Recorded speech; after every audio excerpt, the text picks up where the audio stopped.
What's going on, everybody? It's your boy, the Puerto Rican Conservative, and today I wanted to talk about Bernie Sanders and his strategy behind picking Puerto Rican Mayor Carmen Yulin Cruz to co-chair his campaign for 2020's presidency. Now, I've seen many fellow conservatives and Republicans laughing at the notion of Bernie Sanders returning, chaired by a Puerto Rican mayor known for her smear campaigns against Donald Trump.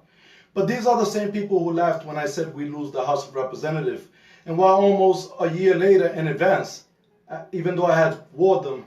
Anyway, getting straight to the point, let me explain why Bernie Sanders poses a bigger threat than most people would like to acknowledge. In 2016, Bernie Sanders and Hillary Clinton became two of the most popular left-wing voices with left-wing ideas.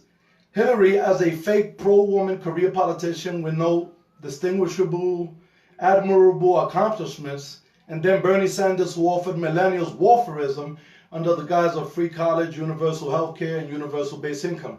Or in other words, warfare for everyone regardless of income. It was these radical concepts that not only propelled Bernie Sanders into popularity, but also portrayed him as a threat to the Democratic establishment. Because of this threat that Bernie Sanders posed to Hillary Clinton, DNC chairwoman Debbie Wasserman Schultz intentionally sabotaged Bernie Sanders. And when the truth came out, she was forced to step down as DNC chairwoman.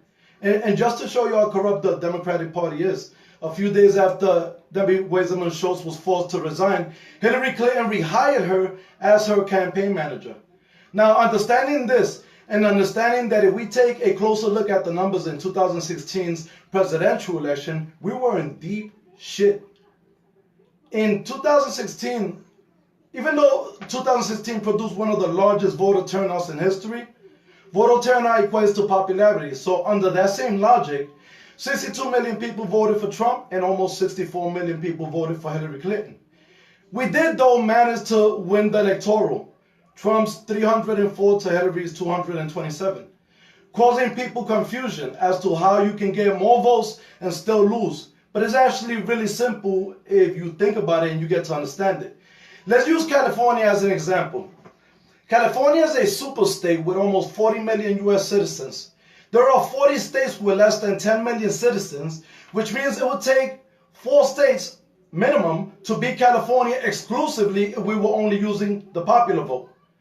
That's not how democracy works. So because of this, California will have more of a say in politics and legislation as well as the presidency than 4 states put together.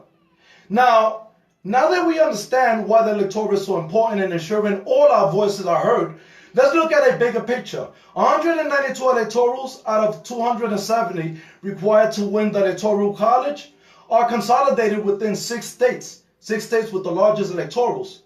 California, which has 55 and voted Hillary. Texas, which has 38 and voted Trump. New York, 29 for Hillary.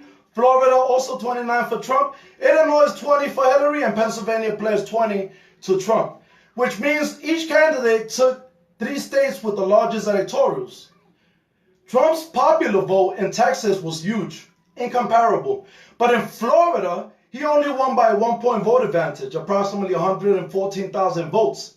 And the reason this is important to know is because when he won in 2016, the Puerto Rican population numbered at 380,000. A year after Hurricane Maria struck Puerto Rico, that number shot up to 1.2 million, or 10 times what was needed by Hillary or the Democrats to take Florida away from Donald Trump. Trump also won Pennsylvania by 0.4% vote advantage, or around 40,000 votes. A state that has also experienced 320,000 Puerto Ricans influxing into that state.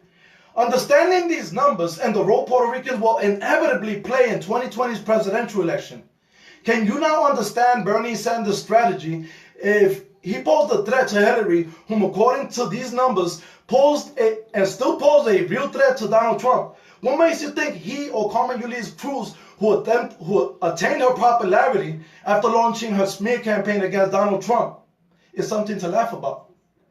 Ultimately, for 2 years, I've been trying to tell people that Puerto Ricans should be taken more seriously, politically, and show more inclusivity.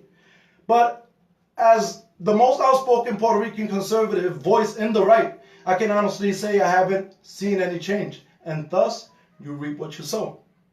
Ultimately, all I can do is advise you guys, let you guys know what the numbers are, let you guys know what is coming, why it is coming, giving you researchable, referable information, fact-based information, no opinion and no rantings. If you guys cannot support this, I don't know what you're gonna bring yourself to support. With that being stated, this is the Puerto Rican Conservative. I want everybody to stay safe, stay informed. God bless. La Maga. Let's all make America great again. One topic at a time.